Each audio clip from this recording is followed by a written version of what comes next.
आचार्य कल्प पंडित टोडरमल जी द्वारा रचित मोक्ष मार्ग प्रकाशक ग्रंथ अधिकार 9वां मोक्ष मार्ग का स्वरूप। सुखी होने का मार्ग, उसका स्वरूप का वर्णन चल रहा है।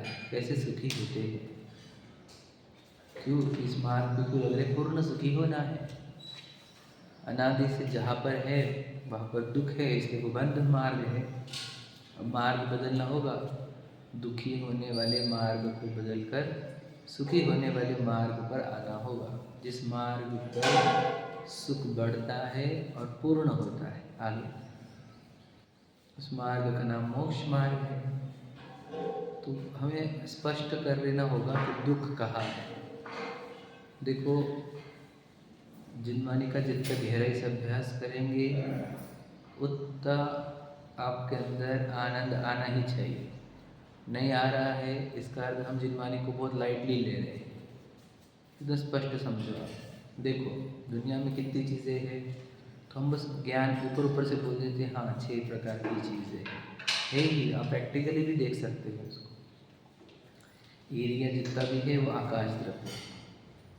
अब आकाश के कोई प्रदेशों में दुख नहीं होता, याद रखना है कि कई आकाश के कौन से प्रदेश में दुख है। नरक के प्रदेशों में, देह के प्रदेश। अब निगोदिया तो सिद्धशिला पर भी है, तो उनको वहाँ पर भी दुख है। तो आकाश के प्रदेशों में दुख और सुख नहीं। काल में दुख सुख देखे तो बताओ, काल में अगर देखे तो चतुर्थ काल में मिथ्या दृष्टि थे, वो पूर्ण दुखी थे। समझ रहे कि नहीं। अभी को सम्यक दृष्टि है पंचम काल में, तो वो भी सुखी है कि निराज है तो वो सुखी है। तो काल पे भी सुख दुख नहीं है। समझ रहे। आकाश और काल, गति से सुख दुख का कोई संबंध नहीं। सिद्ध भगवान गति रही थे तो भी सुखी है कि नहीं। और बहुत सारे लोग जीव गति कर रहे तो भी दुखी है। तो गति का और स्थिति का सुख दुख से संबंध है नहीं। समझ में। अब बची मिट्टी, पुद्गल। पुद्गल दुख रूप होता है कि सुख रूप। अब मिट्टी को काय का दुख और काय का सुख। अब बात बची सुख दुख की। कहाँ बची बात फिर बताओ कहाँ पर। जीव के अंदर। इतना तो पक्का हो गया सुख दुख कहा। अब जीव में भी नहीं समझ रहे। हम कहेंगे कि हम अनादि से क्या खोज रहे हैं बताओ। हम सुख खोज रहे हैं, सही है नहीं। हम सुख के नाम पर कहाँ खोजते हैं बताओ। मतलब मैक्सिमम हम सुख कहाँ खोजे बताओ। हाँ, पुद्गलों में। पुद्गलों में भी मुख्यतः से हम क्या बोलना चाहते हैं, संयोग। संयोग हमारी सुख की परिभाषा क्या है बताएगा, अनुकूल संयोग। सच बताना, सोचना अच्छे से। देखो मुझे घर क्या चाहिए, घर अच्छा चाहिए ना। सुखी होने के लिए क्या चाहते हैं हम, पत्नी, बच्चे, घर, गाड़ी, पद मिल जाए, प्रसिद्धि मिल जाए, बस हो गया। मतलब ये हमने संयोगों से सुख माना है, ये हमारी भ्रांति है। और फिर जितने संयोगों से सुख मानोगे तो संयोग एक तो आपके अनुसार चलेंगे नहीं, एक बात। और संयोग चले भी तो वो हो जाएंगे वियोग को। तो ये सुख का कोई परमानेंट स्थान, सच्चा उगम स्थान नहीं है सुख का। ये हमारी भ्रामक कल्पना है। और आपको लग रहा होगा ये अनंत जीव है ना, सब इसी भ्रामक कल्पना में है। तो इस संयोगों को अनुकूल बनाना चाह रहे, हाँ या नहीं। ये धन कमाना क्यों चल रहा है बताओ। सीधी बात है। सुखी होना मतलब क्या, अनुकूल संयोग लाने के लिए, है कि नहीं। पत्नी बच्चे ये सब अनुकूल संयोग। अब सोचो संयोगों में सुख दुख नहीं होते, कौन बताया इसको। तो भाई मैंने बताया ना आपको, जिनवानी का अभ्यास आपको गहरे से करना पड़ेगा। जब आप जिनवानी का अभ्यास कर लोगे तो आपको पता चलेगा। ध्यान से सुनना, मैं अच्छी लाइन बोल रहा हूँ कि संयोगों में सुख दुख नहीं है। बोलो, निर्मोहता में सुख है। बताओ है कि नहीं। संयोगों के मोह में दुख और निर्मोहता में सुख।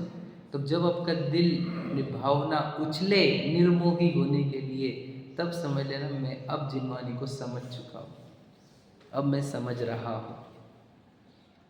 हम संयोगों को ही अनुकूल करने के चक्कर में, अरे मैं तो बोलता हूँ प्रतिकूल रहने दो, प्रतिकूल में आप निर्मोह हो जाओ, खत्म। है कि नहीं। इसलिए ज्ञानी जन निर्मोही होने का प्रयत्न करते और अज्ञानी संयोगों को बदलने का। और मैं तो बोलता हूँ प्रतिकूल संयोग तो आपको निर्मोही बनाने के लिए ही आए हैं। आप उस समय भेद ज्ञान कर लो, क्योंकि अनुकूल संयोगों में भेद ज्ञान की याद आती नहीं, क्योंकि जो चाहिए था वैसा आ गया। अब काहे का भेद ज्ञान, आप तो एंजॉय करो, भोगो उसको। समझे क्या कहा मैंने। प्रतिकूल संयोग आपके वेद ज्ञान के लिए पोषक होते हैं, क्योंकि वो दुख सहा नहीं जाता। फिर क्या उपाय, वेद ज्ञान करो। तो वहाँ जैसे ही निर्मोह हुआ, मोह दूर किया तत्व चिंतन से, क्या ये तो अपने साथ हुआ ही नहीं है, तुरंत दुख खत्म, समझ में आ गया। वेद ज्ञान से यानी निर्मोहता से सुख होता है। प्रतिकूल संयोग अनुकूल संयोग का कुछ नहीं है, समझ रहे। तो जो समझदार जी होते हैं वे अपने आप को निर्मोह करने के लिए प्रयत्नशील होते हैं। उनको पता है आग मोह भाव में है, जितनी तकलीफ पीड़ा है वो मोह भाव में है। मैंने बता दिया आपको, आकाश में, काल में, धर्म में और पुद्गल में दुख तो है नहीं, ये बात पक्की है कि नहीं। और जीव में भी बताओ कब दुख है, मोह भाव में दुख है। इतना स्पष्ट है, मतलब एकदम स्पष्ट है, आंवले हाथ पैर के आंवले जैसा ही है ये। हम देखते नहीं है, मैं तो ही बोलता हूँ, जिन वाणी को दिल से नहीं लगाया हमने। ये वाणी किसकी पढ़ रहा है आपको पता नहीं, ये सर्वज्ञ भगवान की वाणी, और ये आपको पता नहीं दुनिया में सिर्फ यही सच है, बाकी सब झूठ है कि नहीं। इस वाणी को कैसे ग्रहण करना चाहिए हमने, बताओ। कितने बहुमान से और कितने ऐसा लगे कि मैं आज वो सुनने जा रहा हूँ तो दुनिया से सब झूठ बोलती है और सच जिनवानी बोलती है। और मैं जिनवानी के एक वचन को भी खाली नहीं जाने दूंगा, हर एक वचन को अपने अंदर उतारूंगा। और याद रखना, अगर जिनवानी की बात झूठी निकली तो दुनिया में कोई सच्चा नहीं फिर, समझे कि नहीं। एकमात्र सच्चाई यहाँ पर है, और हम उसको कितना लाइटली लेते बता। सुन लिया, आज सुन लिया, कल गायब, कल याद नहीं आ रहा, तो क्या सुन रहे हैं हम, विचार करो। जिनवानी सुनने को आए हो कि कोई टेलीविजन का प्रोग्राम, मोबाइल, विचार करो, देख लिया आज, कल भूल के खत्म करो। कौन सुन, किसकी वाणी बताओ, ये हमारी वाणी थोड़ी, ये तो सर्वज्ञ भगवान की वाणी है कि नहीं। तो कहना क्या कहा मैंने कि कहा दुख कहा है, वो तो मोह में दुख है। मोह क्या, वो स्वयं का विस्मरण, संयोग को मैं मानना, अपना मानना, वो है मोह। उसमें दुख है पूरा, बताओ, पूरा की पूरा दुख उसमें समाया है, चैप्टर में ही है। हम टेंशन मत लेना, मैं अगर ये चैप्टर को समझाने के लिए ही भूमिका रहती है, और वो बराबर लाइन पकड़ लूँगा मैं, आपको देख लेना। तो क्या कहा कि मोह भाव में क्या, संयोगों को मैं मान लिए, क्योंकि स्वयं को भूल गए। संयोगों में एक शरीर बना है, पूर्व कर्म ने उत्पन्न किया हुआ, किसी को पुरुष आकार बनाया, पूर्व कर्म ने पुरुष आकार बनाया, किसी ने पूर्व कर्म ने स्त्री आकार बनाया, किसी ने गोरा, पूर्व कर्म ने गोरा, काला, मोटा, पतला, है ना, समझ ये बनाया, ये पूर्व कर्म का शरीर है। स्वयं को भूलने से शरीर में लगता है और आसपास के संयोग मेरे, यही मोह है। और फिर इसमें तड़पन है, तो बता, जितना रोना धोना, टेंशन, चिंता, भय, सब इसी में गर्भित है, वो यही भाव में, मोह भाव में। डर, डिप्रेशन, स्ट्रेस, सब इसी में है, किसी में, वो मोह में, समझ में आया। अब ये वास्तविकता है क्या नहीं। अब जब मोह हुआ तो अब दिन भर क्या चलेगा, उन मोह जो संयोग और उसकी चिंता चलेगी, उसकी इच्छाएं चलेगी, उस संबंध में राग द्वेष होंगे, भय होगा, आकांक्षाएं होगी, समझ रहे, अपेक्षाएं होगी। अब तुझे सुखी नहीं कर सकते। तेरे चेहरे का रौनक, तेरे चेहरे की आनंद टूटा काहे से है, कल ही तो बात बताई थी मैंने। ज्ञान आनंद स्वाभाविक वस्तु, आनंद तो हमारे आत्मा में झलकेगा तो मन में और चेहरे पे आएगा, वो आ क्यों नहीं रहा। बताओ, वही तो कारण है। हम मोह में आकर राग द्वेष रूप परिणाम इतने करने लग गए हैं, इच्छाएं राग द्वेष इतने करने लगे हैं कि वो हमारे आत्मा दुखी हो रही है तो मन भी दुखी दिखता है और चेहरा भी दुखी दिखता है। सच्चाई है पूरी तरह सच, समझ रहे। तो कहना क्या है अंतिम में कि जब तक जीव मोहित है तब तक वो दुखी है, समझ रहे। तो निर्मोही होने से वो सुखी होगा। तो सोचो मेरे जीवन का टारगेट क्या होना चाहिए, किसका टारगेट है जीवन का, ये किसका बता। निर्मोही के लड्डू फूटने चाहिए मन में, संयोगों के नहीं। सोचो मैं अनुकूल संयोग जमा कर लूँ पूरे, टिकेंगे कितने दिन ये बता। और अनुकूल संयोग छूटे नहीं, ये भय कब रहेगा, प्रत्येक समय पर, समझे कि नहीं। हर समय डर तो रहेगा कि छूट ना जाए ये संयोग। और फिर बताओ क्या तड़प भी रहे हम, बाहर सबको दिख रहा अनुकूल संयोग, और हम हर समय तड़प रहे कि ये संयोग टूट ना जाए, ये छूट ना जाए। विचार करो जरा, तो कोई सुखी है नहीं इस दुनिया में, समझे कि नहीं। जो निर्मोही है वो सुखी है, क्यों, उनको राग द्वेष उत्पन्न नहीं होते, वो सुखी होते। तो कंक्लूजन क्या है हमारा, बताओ। तो कंक्लूजन क्या है कि राग भाव दुख रूप है। ये है कि कंक्लूजन, इच्छा दुख रूप होती है, राग भाव दुख रूप होता है। यही सात तत्वों के सार ये है निकलता कि जब मैं चेतन वस्तु हूँ, शरीर में नहीं हूँ, तो शरीर के संबंधी उत्पन्न हुआ राग दुख रूप होता है कि नहीं। तो ये हो गए सात तत्वों का सार। ठीक है, तो जब राग दुख रूप है ये आपको सिद्ध हुआ, क्योंकि देखो राग किसका चल रहा है, जो अपनी चीजें ही नहीं है। राग मतलब प्रेम, किसका प्रेम, मुख्यतः से शरीर का, जो अपनी चीज ही नहीं है। सोचो जो मिट्टी का है, कर्मों ने बनाया हुआ है, मल मूत्र से भरा हुआ है, ऐसी वस्तु का प्रेम वो होता है राग। समझ रहे। तो ये राग भाव दुख रूप है कि नहीं, कितने दुख होता है आपको समझ तो रहे होंगे, है ना, दुख कितना है इसके अंदर। तो जब राग भाव दुख रूप लगा तो याद रखना, तब अपने आप ही बोलो बोलो वीतरागी सुख रूप दिख गए, यानी अहंत सिद्ध की और आचार्य पद्य साधु की महिमा जागृत हुई, है या नहीं। और पूरे संसारी दुख रूप दिख गए कि नहीं दिख गए, हो गया। सात तत्वों का श्रद्धान, देश शास्त्र गुरु का श्रद्धान, और मैं आत्मा हूँ ये श्रद्धान, तीनों एक साथ होते हैं, वन एट अ टाइम। समझा कि तीन चीजें एक साथ, मैं आत्मा हूँ ये वाला श्रद्धान, सात तत्वों का श्रद्धान और देश शास्त्र गुरु का श्रद्धान, सब एक साथ है। समझे कि नहीं। तो सब अविनाभावी संबंध है तीनों का। इधर मैं आत्मा हुई श्रद्धान होने पर सात तत्वों का श्रद्धान आता ही है, सात तत्वों का श्रद्धान होने पर मैं आत्मा हुई श्रद्धान आता ही है, मैं आत्मा हुई श्रद्धान होने पर देश शास्त्र गुरु का श्रद्धान आता है, और देश शास्त्र गुरु का श्रद्धान होने पर आत्मा का श्रद्धान आता है। ये बातें सब अविनाभावी है, जो अपन कल पढ़े थे आखिरी लाइन। समझे कि नहीं समझे, वो लाइन है ये एज इट इज। तो बताओ, नहीं तो अगर समझ लो, अब जिसको राग दुख रूप नहीं लगता, इसका कारण ये कि उसने शरीर को संयोग अभी देखा नहीं है, बराबर है। शरीर को संयोग देखा नहीं है, इसलिए राग दुख रूप नहीं दिख रहा। अब ना इसको देश शास्त्र गुरु की श्रद्धा है, ना इसको सात तत्वों की श्रद्धा है, ना मैं आत्मा हूँ ये श्रद्धा है। याद रखना मेरी बात, कुछ नहीं है इसको, बताइए क्या, सब कल्पनाएं है, भ्रम है उसके अंदर और दिखावा। समझे कि नहीं समझे, बुरा मतलब नहीं देना। क्या कहा मैंने, मैं बताओ, राग अच्छा कैसे लग रहा है, जब राग अकुलता रूप परिणाम है, राग को आग कह रहे हैं। आपको पता है, मैंने बताया ना, हमारी सुख शांति और चेतना को रोकने वाला एकमात्र परिणाम राग होता है। राग रोग है, समझे कि नहीं, आत्मा के अंदर उत्पन्न होने वाला रोग होता है। अब जो राग को सुख रूप मान रहा है, मतलब उसको आत्म तत्व की कुछ भी खबर नहीं है, अपनी वस्तु की खबर ही नहीं है, और अपने अंदर जब दुख उत्पन्न होता है उसने ऑब्जर्व नहीं किया ये दुख कैसे हो रहा है। कि राग दुख रूप है कि मान्यता आई नहीं यदि, तो समझ लेना उसको साथ तो भी समझे नहीं है, और देश शास्त्र गुरु का बोलो श्रद्धान भी नहीं हुआ है। ये देश शास्त्र गुरु की सेवा बहुत कर सकता है, श्रद्धान नहीं होगा। अब देखो, उनको बता, कल बात हुई थी, इसे बार बार बोल देता हूँ कि अब हमने क्या कहा, बाह्य चिन्ह, मुझे आत्मा का श्रद्धान हुआ, इसका बाह्य चिन्ह बताया हमने, देश शास्त्र गुरु की भक्ति है ना। तो ये देश शास्त्र गुरु की भक्ति करने लग गया, समझ रहे कि नहीं, और दूसरे की मुझे खुदे को धर्म छोड़ दिए, सच्चे देश शास्त्र गुरु की भक्ति करने लग गया। तो इसका संवेद दर्शन है कि नहीं है, हमने बोला था। तुम्हारे खुद को चेक कर, खुद को कैसे चेक करते हैं, मुझे पत्नी बच्चे गाड़ी बंगले खान पान शरीर धन से भी ज़्यादा अगर भगवान जी अच्छे लग रहे हैं तो मैं सम्यक दृष्टि हूँ। तो ये अपनी भक्ति प्रूव करने के लिए क्या करने लगे, सेवा करने लग गया, है कि नहीं। तो ज़्यादा सेवा करके ज़्यादा भक्त बता रहा है खुद को या दूसरों को, है ना, और फिर उसको लगता है कि अब मैं सम्यक दृष्टि हूँ। तो भक्ति तो वैसी है नहीं कि सेवा से हो जाए, वो तो अंदर अच्छे लगना, बहुमान क्रिएट होना, बताई थी कल बात मैंने, बहुमान क्रिएट होना।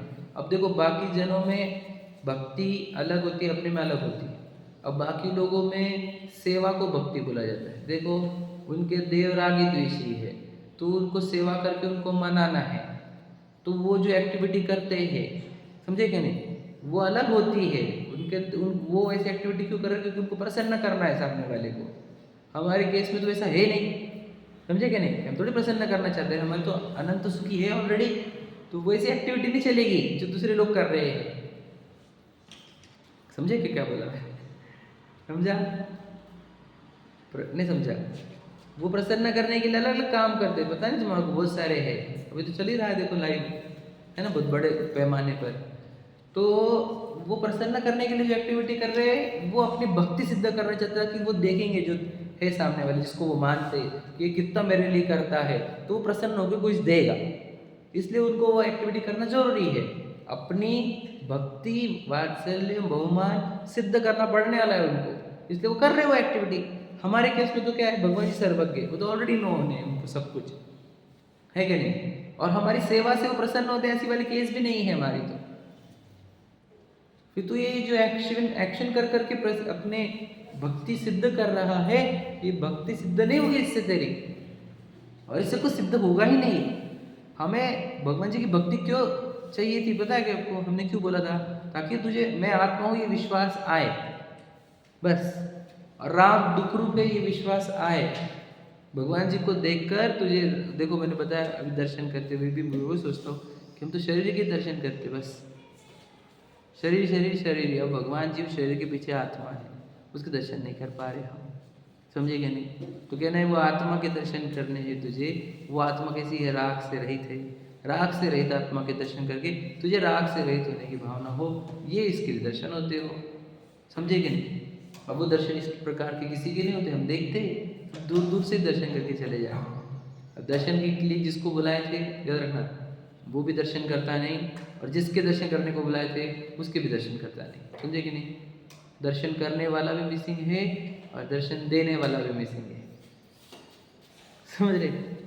जो दर्शन नहीं करता वो दर्शन कर रहा है, और जिसके दर्शन नहीं करने के थे उसके दर्शन हो रहे हैं समझे कि नहीं समझे, इशारों की भाषा समझ ही गए होंगे हमारे, है ना। बताओ जो दर्शन करने को आया था वो है के साथ में प्रेजेंट है, वो तो भूल जाते हैं हम।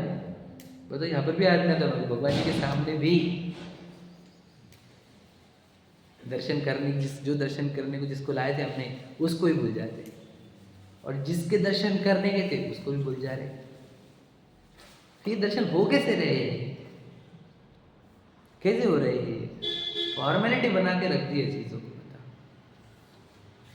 समझे कि नहीं समझे। बस एक प्रोसीजर कंप्लीट कर दे, आई हैव डन, समझे कि नहीं। ओके हो गए दर्शन हो गए, हाँ हो गए।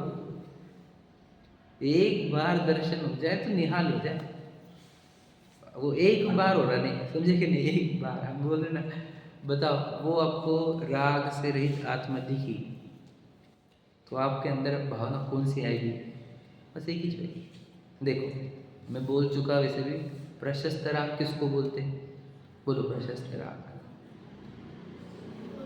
बताया तो मैंने एक बार, याद है क्या, एक लाइन। हाँ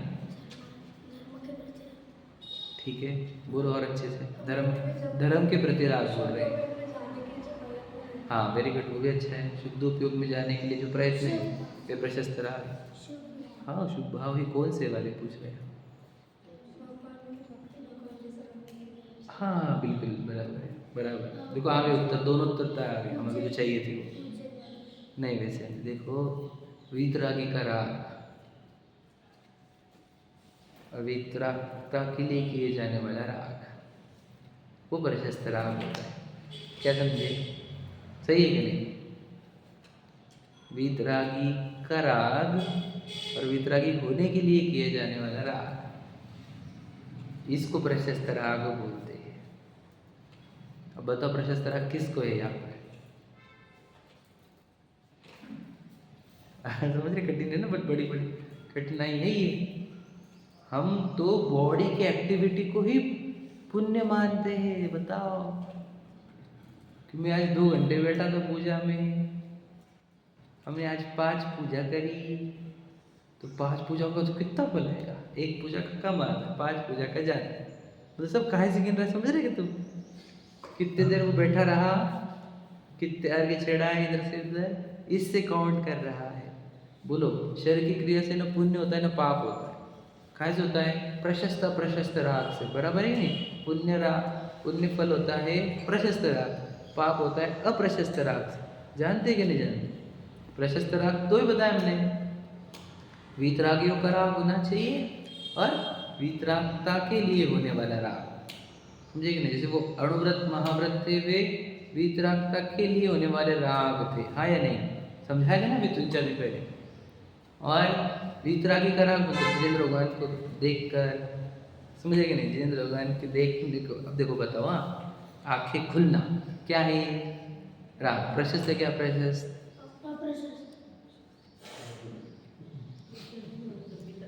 बिना देखे बोले तुमने भी, देख के तो भी बोलते मेरे पास। बोलो, आंखें खुलना राग है क्या द्वेष है? राग है, सीधी बात है। वो प्रशस्त है क्या? प्रशस्त। हाँ, बताओ बताओ बताओ, दो क्या दर्शन के लिए? भगवान के दर्शन के लिए अगर आप खोल के देखो, बिल्कुल सही। बोलो फिर, आंखें समझ में आए आपको? तो ये आंखें अगर भगवान जी को देखने का राग, इसका मतलब क्या? वीतरागी को देखने का राग। समझ में आ रहा है क्या बोला मैंने आपको? वीतरागता का राग ये है प्रशस्त राग। बताओ, मैं यहाँ पर वीतरागता का राग आया था क्या मुझे? बताओ, बस प्रश्न समझेंगे क्या बोला मैंने? गहराई समझना मैं जो बता रहा हूँ उस बात की। आंखें खुले तो वीतरागी दिखे, अगर ऐसा हमारी आंखों का भाव है तो समझना हमको प्रशस्त राग है। और तो पत्नी देख देख के खुश है, बच्चे देख देख खुश है, पैसा देख देख के, बंगला गाड़ी देख देख के खुश है, टेलीविजन मोबाइल रील्स देख देख के खुश है। ये आंखें हमारी पावन, क्या है वो? पावन पावन मन, नहीं बोल, पहली लाइन बोलो, मन तुम्हारे ध्यान से, उसके पहले की लाइन है पावन रसना भाई तुम गुणगान से, पावन मन है भयो तुम्हारे ध्यान। रुक जाओ, तुम लाइन पावन, लाइन लाइन भूल रहा हूँ मैं भी, बहुत दिन हो गए बोल के, इसके लिए हो गया कि पावन नयन भय तुम दरस से, पावन रसना भई तुम गुण स्मरण से, ऐसा कुछ तो भी है। पावन मन है भयो तिहारे ध्यान से। ये लाइन सुनी कि नहीं सुनी? किसी ने नहीं सुनी क्या? प्रक्षाल पाठ में है ना? हाँ, प्रक्षाल पाठ में ही है, बराबर बराबर। तुम दर्शन से बताओ, ये नयन पावन होते हैं आपके दर्शन से। तो ये आंखें खुले तो क्या देखने को मिले इसको? क्या देखने के लिए खुले आंखें? सीधी बात है, किसको देखने को खुले ये आंखें? वीतरागियों को। और रागी को देखने के लिए खुल रही है और पुद्गलों को देखने के लिए खुल रही है। तो ये आंखें क्या कर रही पता है आपको? ये इंद्रिया बन गई, बनकर आपको अनंत संसार लेकर जाने वाली है। इंद्रियों को दुश्मन क्यों कहा? फिर ये दुश्मन है तो फिर हम दर्शन भी नहीं करेंगे। अब दर्शन किस एक्टिविटी हुई? आंखों का प्रयोग करने की एक्टिविटी है। और इंद्रियों को जीतने का बोल रहे तुम, तो इंद्रियों को जीतने का बाहर, घर ये मंदिर के बाहर इंद्रियों को जीतो और मंदिर में इनका प्रयोग करो। वीतरागियों को देखो, देखो एक मुद्रा के धारक वो जीव को देखो। कितनी गहरी बात है। कान कान कान सुनना, राग वही प्रशस्त राग है क्या? प्रशस्त राग बताओ, सुनना।